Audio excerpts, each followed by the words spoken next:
In this lesson, we're going to talk about the definition of the derivative. What is a derivative? Before we talk about what a derivative is, we are going to talk about what slope is, because what the derivative is essentially slope.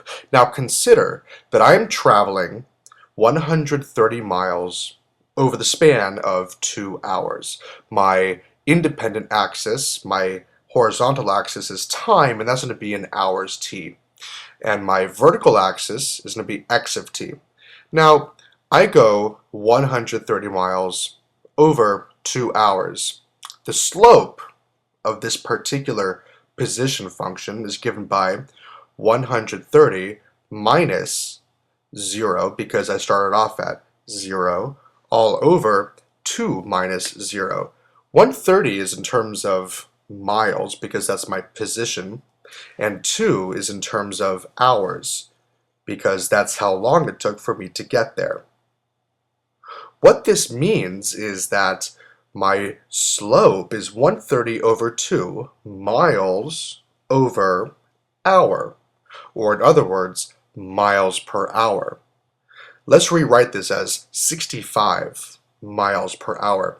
That is my average slope from 0 to 2 hours during my journey. So you might be asking what this has to do with the derivative.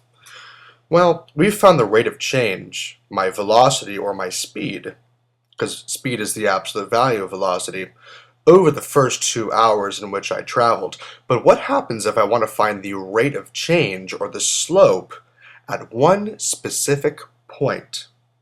Well, if you found the slope at one point, your rise would be 0, and your run would be 0.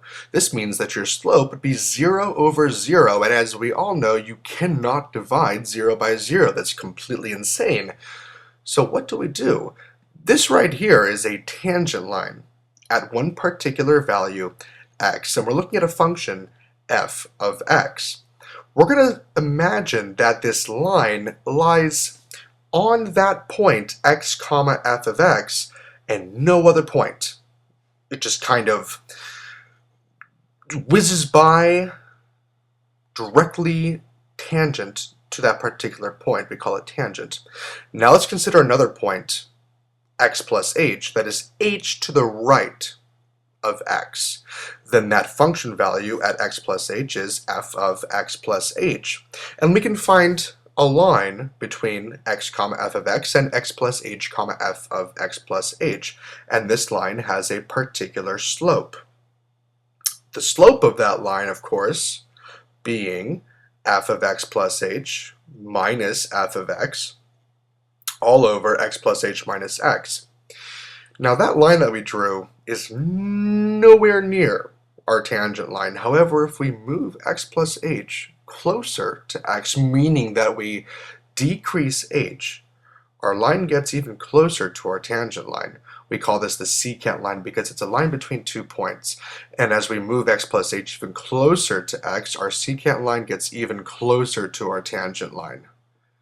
And as we move closer and closer and closer and closer, that secant line is going to get closer and closer and closer to my tangent line, as you can see from this graph right here.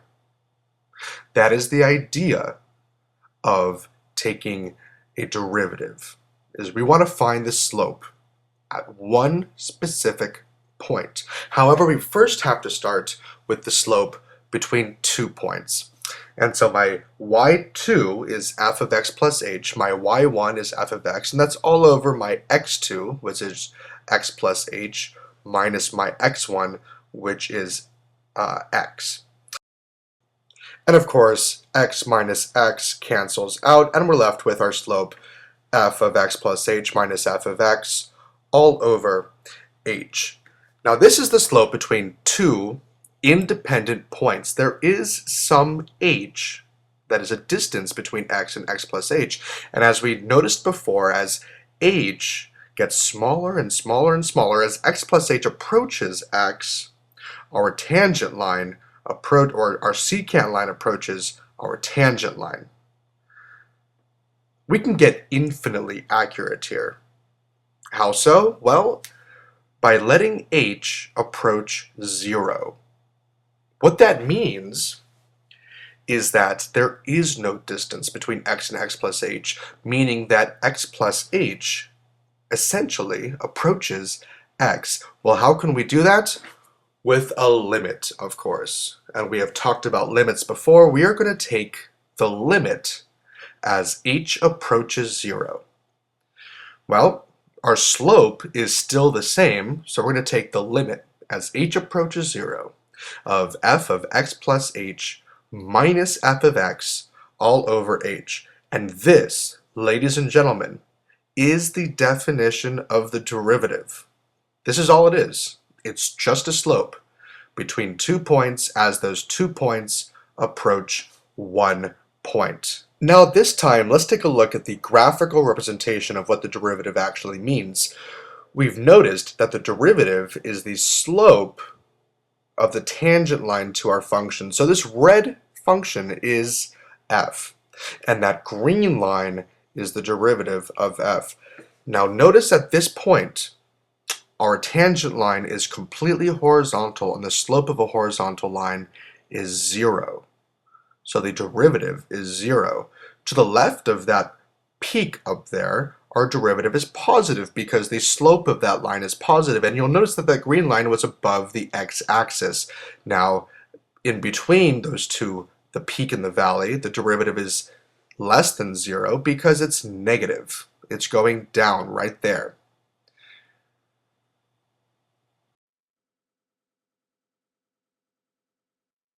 Now let's take a look at how to actually use the definition of the derivative to find the derivative of certain functions. We'll take the derivative of the function f of x equals x squared. This, of course, is a natural parabola centered at 0, 0. Its vertex is at 0, 0.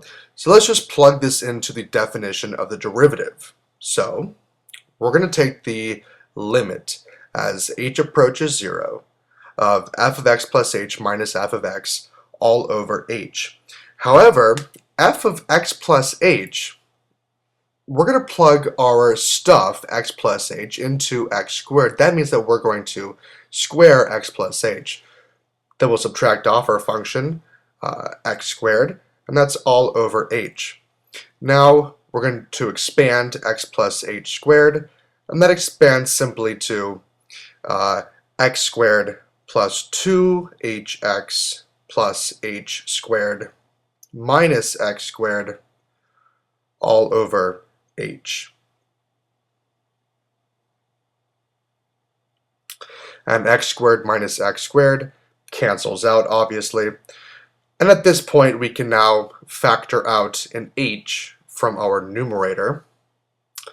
And as we do that, we realize that, well, h over h, that's going to cancel out. That's really nice because we no longer have a 0 in our denominator.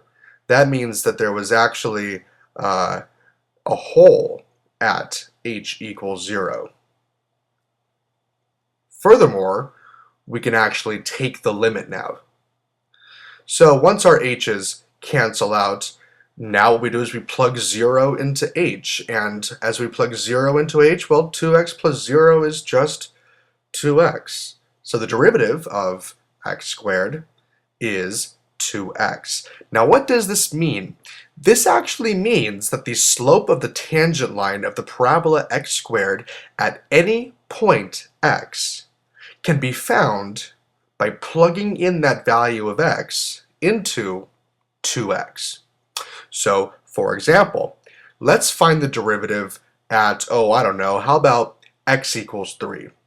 If you were to find the derivative at x equals 3, what you would realize is that, well, at x equals 3, there is a point, 3 comma 9, because 3 squared is 9. And we can find a tangent line at that point, 3 comma 9. Furthermore, the slope of that tangent line is given by the derivative function f prime of x is equal to 2x. If you were to plug 3 into 2x, you would get 2 times 3 equals 6. And that is the slope of the tangent line of x squared at x equals 3.